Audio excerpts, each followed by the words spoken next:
You don't need to raise your voice to be heard, and at your age you've probably figured out that the most powerful men you've ever met weren't the loudest ones in the room. They were the ones who could walk in, stand still, and somehow the air shifted. You've seen it before, at a dinner table, at a veterans hall, maybe even in your own home. A man steps in without saying a word and suddenly people straighten their backs, lower their voices, or try to make conversation they didn't plan on having. It isn't about looks. It isn't about titles. It's about something harder to define. A weight, a gravity that pulls the room into alignment. Most folks call it presence. The old wisdom calls it a frequency. You might not have ever tried to name it, but you've felt it. Sometimes you've been on the receiving end, and sometimes, if you're honest, you've been the one carrying it.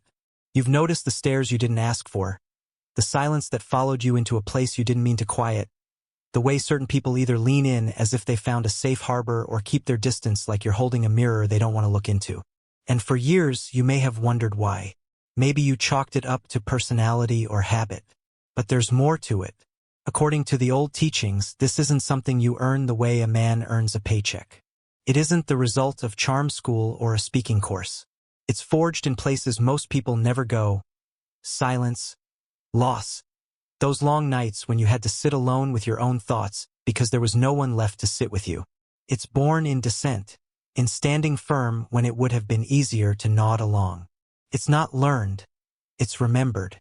You came into this world carrying a thread of something ancient, and over the years life either burns that thread away or tempers it into something unshakable. If you're still here reading this, I'd wager yours didn't burn away. Maybe you can think back to a time when someone passed you on the street or walked past your chair in a diner and, without knowing why, your chest tightened. They didn't glance your way. They didn't say a word, but you felt something ripple under the surface. That's what we're talking about. An energy that doesn't announce itself but can't be ignored. In the time of Thoth, the old Egyptian keeper of wisdom, they didn't talk about this in riddles to confuse the masses. They hid the truth in symbols to protect it, because this wasn't meant for everyone. The majority aren't ready for what they can't explain. Thoth spoke of a current running beneath the noise of daily life, something you couldn't see or measure but could feel if you'd walked through enough fire to remember it. Those who carry this current don't seek it, they live in tune with it without knowing how they got there. And that's part of why people react the way they do. You've probably had strangers tell you things they wouldn't tell their own blood, or had old friends grow cold without explanation. That's because your presence unsettles the chaos they're used to living in. You're not playing their game, you're not mirroring their noise, and that exposes it. Folks like to think aura means you glow like a lamp, but the truth is closer to gravity than to light. People aren't drawn because you're dazzling, they're drawn because they feel pulled inward, toward something solid. And here's the thing, it's not comfortable for everyone. Presence like this isn't built in the shallow end. It's built in years when you were out of step with the crowd, when you watched friends chase things you couldn't bring yourself to want, when you chose to hold your ground instead of running with the herd. It's the kind of stillness that doesn't come from lack of motion but from moving with purpose. People remember less about what you say than how they felt in your company. Maybe you've noticed how your calm can feel like a challenge to someone who's all wound up inside. That's because real presence forces people to see themselves without their excuses. And that's why the world, as it is now, doesn't celebrate this frequency. It can't be bought, it can't be bottled, and it sure as hell can't be faked. You didn't develop it by meditating on mountaintops or reciting quotes. You earned it by getting knocked down and getting back up, not for applause, but because you didn't see another choice. You learned that silence can speak volumes, that holding your ground can change a room more than filling it with noise, and that sometimes the most dangerous thing a man can be is authentic. That's why, even now, people might look at you and see something they can't quite put a name to. Some will call it wisdom, others might call it intimidation. What they're really feeling is the weight of all the nights you didn't break, all the times you kept walking when you could have sat down and been done with it. They're feeling the presence that comes from a life lived without giving away the core of who you are. This is rare, and it's older than you or me. The old writings say that when a man carries this kind of presence, he becomes both a reminder and a challenge.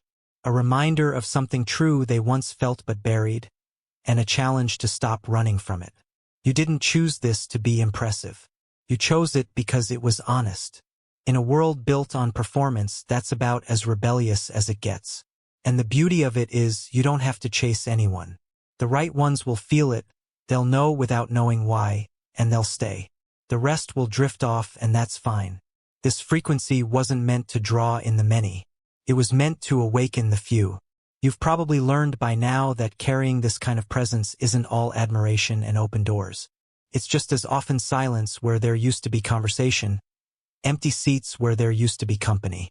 You might not even be sure when it started, but somewhere along the line, you noticed that people either leaned toward you like they'd been waiting to find someone who understands them, or they kept their distance like you were holding a light they weren't ready to see.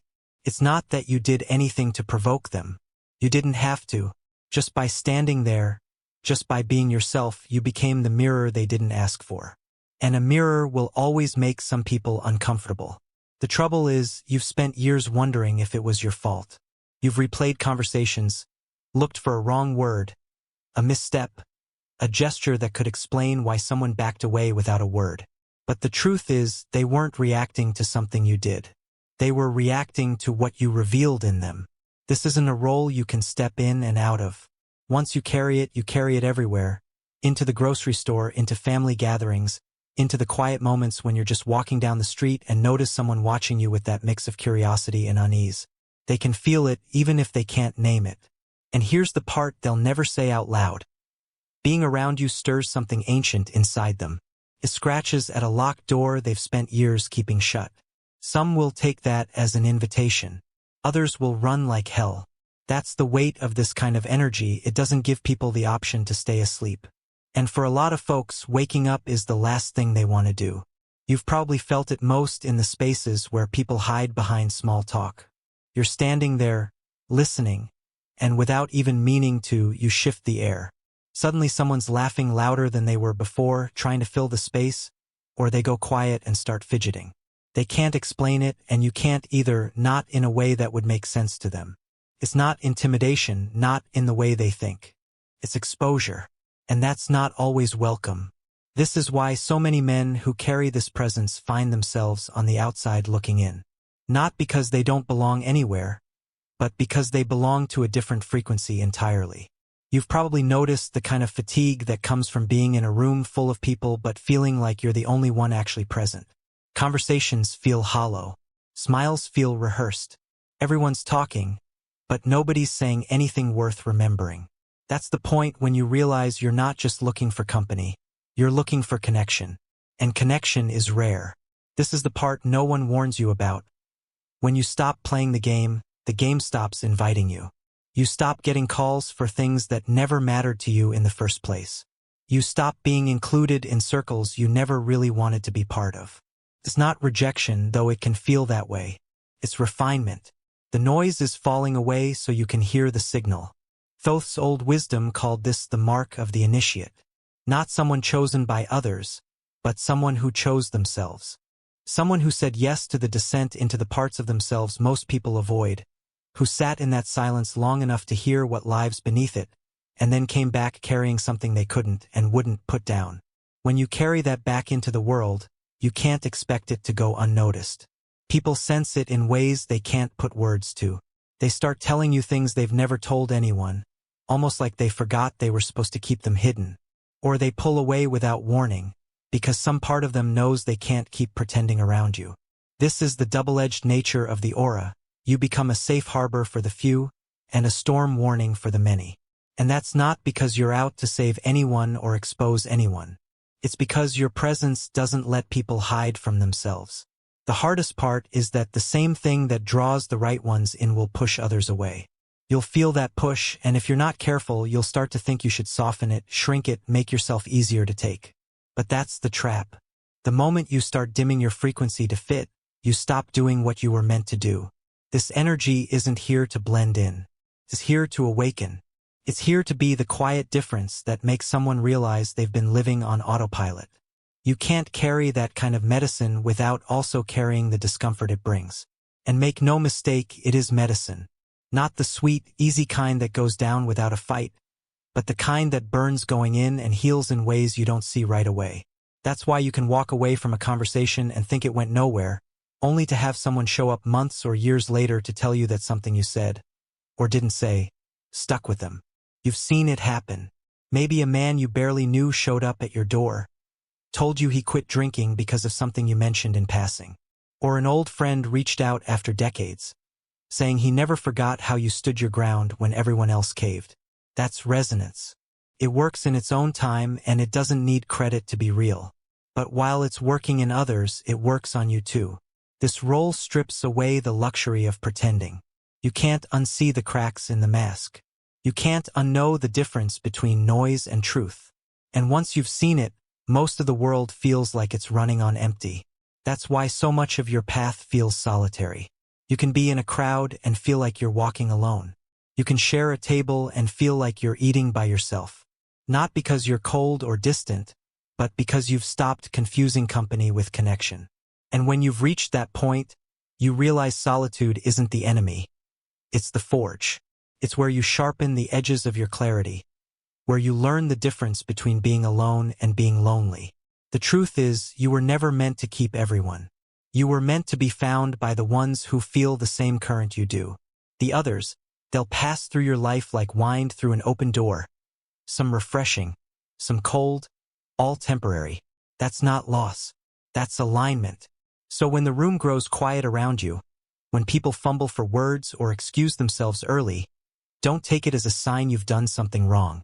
Take it as proof that your presence is doing exactly what it's meant to do. Stripping away the noise so the truth can be heard, even if only for a moment. And if that means you stand apart, so be it. You weren't put here to fit into the noise. You were put here to remind people that there's more than the noise. There comes a point, usually later in life, when you realize this presence you carry isn't just an accident of personality or a byproduct of getting older. It's a responsibility, and one you didn't exactly sign up for. You've spent enough decades on this earth to see the patterns, the people who stick around because they recognize something in you, and the ones who fade away because they can't. You've stopped asking why it happens. You've stopped trying to chase the ones who leave. You've learned the quiet truth. This isn't about collecting people. It's about keeping your own signal clear so the right ones can find you. And they will. Maybe not in great numbers, maybe not every week, but when they do, the recognition is instant. No small talk, no posturing, just that silent exchange between two people who know what it costs to be real in a world that rewards pretending. That's when you understand what Thoth meant when he spoke of the mark of the initiate. It's not a crown, it's a compass. It doesn't make you better than anyone, but it does set you apart, and that separation can be the hardest part to live with. There's a kind of loneliness that comes with seeing things others can't. You can walk into a room and read it before anyone's opened their mouth. You notice the tension behind a handshake, the doubt hiding in a laugh, the way someone's eyes flicker when they're holding back what they really want to say. You don't go looking for it. It just shows itself to you. And once you see it, you can't pretend you don't. That's the burden and the gift. You carry a light that not everyone wants to stand in. Some will call it insight, others will call it interference, but whatever name they give it, they'll feel it. That's why you've never needed to argue much. You've seen enough to know that the strongest influence doesn't come from winning debates. It comes from living in a way that makes people question their own. The truth is, you didn't get here by chance. You got here by walking through your own storms without letting them strip away your center. You've buried friends, outlasted failures, and stood your ground in moments that could have broken you. Every scar, every loss, every time you chose integrity over convenience, it all became part of the frequency you carry now. And that's why it's unshakable. It's been tempered by real life, not by theory. Most people avoid the kind of descent it takes to build this presence. They keep themselves busy, loud, distracted. But you've been through the quiet places where no distraction could follow, and you came back with something you didn't have before. A steady, unmovable sense of who you are. You're not trying to be liked anymore, and that's what makes you trustworthy. People can feel that you're not performing for them, and whether they're ready to admit it or not, they respect it. But that doesn't mean it's easy. There are days when the solitude feels heavy. Days when you wish you could turn the dial down, fit in just enough to stop standing out. But every time you've tried, it's felt worse than the loneliness. Because deep down you know you weren't meant to disappear into the noise. You were meant to hold a frequency that wakes people up, not by shaking them but by standing so still and so true that they can't help but feel the difference. This is the quiet revolution no one talks about. It doesn't march in the streets or shout from podiums. It moves in conversations over coffee, in the way you don't flinch when someone tells you the truth, in the way you can sit in silence with another person and have it feel more honest than 1,000 words. That's the legacy of men like you, not the noise you make, but the space you hold. The strange thing is, you might never see the full impact. The man you talk to at the hardware store might go home and finally have the conversation with his son he's been avoiding. The neighbor you listen to without judgment might finally forgive herself for something she's carried for decades. They won't always tell you. Sometimes they won't even realize it themselves. But that's how resonance works. It plants seeds in silence and lets them grow in their own time. And when you understand that, you stop looking for applause. You stop looking for proof. You start trusting that living in alignment with what's real is its own reward. And it is, because you've been around long enough to see that the world is full of men chasing the next thing. A title, a trophy, a fleeting bit of recognition, only to find it empty once they get it. You've chosen a different path. Yours doesn't end in a spotlight. It ends in knowing you lived without betraying yourself. That's rarer than most people think. And it's what makes you unforgettable to the ones who matter. So you keep walking, not because it's easy, but because you know the alternative. You've been in rooms where everyone's pretending, and you've felt the hollowness that hangs in the air. You've played along in the past, maybe out of politeness, maybe out of necessity, and you've felt the toll it takes. Now you'd rather be alone with your truth than surrounded by people who can't stand theirs. And that choice, that stubborn refusal to trade authenticity for approval, is what keeps your frequency clear. The few who can hear it will find you. They might be younger, looking for a way through the noise. They might be your age, finally ready to shed the armor they've been wearing for decades. And when they do, you'll recognize each other instantly. No ceremony, no initiation rites, just a knowing. A sense that you've both walked through fire and come out still carrying yourselves the same way you went in. That's the real initiation. It's not granted by anyone else. It's a choice you make every day you wake up and decide you'd rather be real than be liked. And the truth is, you wouldn't trade it now, even if you could. You've seen too much. You've felt too much. You know what it costs to live without this anchor, and you're not interested in going back to that. So when people drift away, let them. When the world misunderstands you, let it. When someone mistakes your stillness for weakness or your detachment for arrogance, let them be wrong. Because the ones who are ready will know. And when they do, you'll have given them the same thing you were given at some point in your life. A glimpse of what it feels like to stand in your own skin without apology. That's all this has ever been about. Not status, not control, not even influence. Just the steady, unshakable presence of a man who knows who he is and lives like it. In a world built on illusion, that's more than enough. That's revolutionary.